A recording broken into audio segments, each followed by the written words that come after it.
Shalom, selamat bertemu kembali melalui YouTube Kongregasi OSFC Bolga.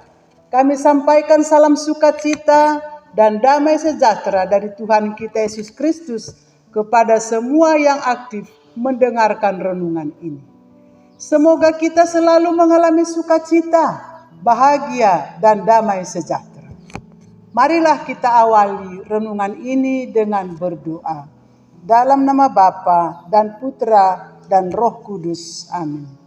Allah Bapa yang Maha Baik, kenangan akan Santo Petrus dan Paulus Rasulmu membawa serta hiburan dan harapan bagi kami. Sebab perutusan gereja yang luhur telah Kau serahkan kepada mereka berdua. Kami mohon, dengarkanlah doa permohonan mereka dan limpahkanlah kepada gerejamu keberanian dan kesetiaan dalam mengikuti Engkau. Amin. Saudara-saudari yang diberkati Tuhan, pada hari raya Santo Petrus dan Paulus ini, Bunda Gereja Kudus merenungkan Injil Matius bab 16 ayat 13 sampai 19, yaitu tentang pengakuan Petrus. Engkau adalah Mesias, anak Allah yang hidup. Pada hari ini kita mengenang dua tokoh besar dalam gereja, yaitu Petrus dan Paulus. Dua sosok penting ini kerap kali disebut dua pilar penting di dalam gereja, yakni pilar otoritas gereja yang diwakili oleh Santo Petrus dan pilar misioner gereja diwakili oleh Santo Paulus. Kedua tokoh ini melayani Tuhan hingga akhir hidupnya. Mereka memiliki masa lalu yang berbeda. Petrus dipanggil Tuhan untuk menjadi penjala manusia ketika dia masih menjadi seorang nelayan yang handal. Ia segera mengikuti Yesus dengan melepaskan segala-galanya. Dia bertekad untuk mengikuti Yesus kemanapun Yesus pergi. Bahkan berjanji untuk menyerahkan nyawanya bagi Yesus. Perkataan ini didukung oleh pengakuan imannya bahwa Yesus adalah Mesias, anak Allah. Di sisi lain, Petrus memiliki kelemahan manusiawi. Ia mudah lupa atas apa yang diucapkannya kepada Yesus. Ia bahkan menyangkal Yesus sebanyak 3 kali. Namun dia kemudian membaharui cintanya kepada Yesus dengan mengatakan bahwa ia mengasihi Yesus lebih dari yang lain. Yesus mengampuninya dan mengatakan kepadanya, "Ikutlah aku." Untuk apa ia mengikuti Yesus? Yesus mengatakan kepada Petrus, "Aku telah berdoa untuk engkau, supaya imanmu jangan gugur. Dan engkau, jikalau engkau sudah insaf, kuatkanlah saudara-saudaramu." Petrus lemah, tetapi Tuhan menguatkannya dengan berkata, "Engkau adalah Petrus, dan di atas batu karang ini aku akan mendirikan jemaatku, dan alam maut tidak akan menguasainya." Sosok kedua adalah Santo Paulus. Saulus sebelum pertobatannya adalah seorang Farisi yang taat pada hukum Taurat dan menganggap ajaran Yesus sebagai pemberontakan. Saulus seorang terpelajar, gurunya bernama Gamaliel, dan ia merencanakan untuk mengancam dan bahkan membunuh para pengikut jalan Tuhan. Pengalaman rohaninya ketika Saulus yang sedang dalam perjalanan ke Damsyik untuk menangkap orang-orang yang mengikuti jalan Tuhan atau orang-orang Kristen, mengalami cahaya kilat yang menakjubkan, dan ia mendengar suara Tuhan yang bertanya, "Saulus, Saulus, mengapakah engkau menganiaya aku?" "Siapakah engkau, Tuhan?" "Akulah Yesus yang kau aniaya itu."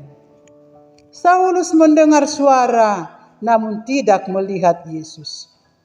Yesus menyuruh Saulus ke Damsyik dan menemui Ananias, seorang murid Tuhan, untuk menyembuhkan Saulus dan membaptisnya.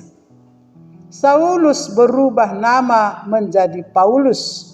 Dalam bahasa Yunani artinya kecil. Barangkali merupakan simbol kekerdilan Paulus di hadapan Allah. Ia mengikuti Yesus secara radikal, menjadi tokoh besar dalam penyebaran ajaran Kristen. Ia menulis banyak surat yang memberikan panduan dan ajaran untuk gereja-gereja awal. Dalam perjalanan misionernya untuk mewartakan Injil, prinsipnya dapat kita temukan dalam suratnya kepada jemaat di Korintus. Karena jika aku memberitakan Injil, aku tidak mempunyai alasan untuk memegahkan diri. Sebab itu adalah keharusan bagiku. Celakalah aku jika aku tidak memberitakan Injil. Dia merasa bahwa segala yang dilakukannya hanya untuk Tuhan Yesus. Ia berkata, "Aku sudah disalibkan dengan Kristus. Bukan lagi aku yang hidup, melainkan Kristus yang hidup dalam aku. Hidup yang sekarang ini kuhidupi dalam daging adalah hidup oleh iman dalam Anak Allah yang mengasihi aku dan telah memberikan dirinya untuk aku." Dia menderita namun dia tetap bahagia. Inilah perkataannya. Sekarang aku bersuka cita bahwa aku boleh menderita karena kamu, dan menggenapkan dalam dagingku apa yang kurang pada penderitaan Kristus untuk tubuhnya, yaitu jemaat. Dan benar sekali, dia berjuang hingga garis akhir. Aku telah mengakhiri pertandingan yang baik, aku telah mencapai garis akhir, dan aku telah memelihara iman.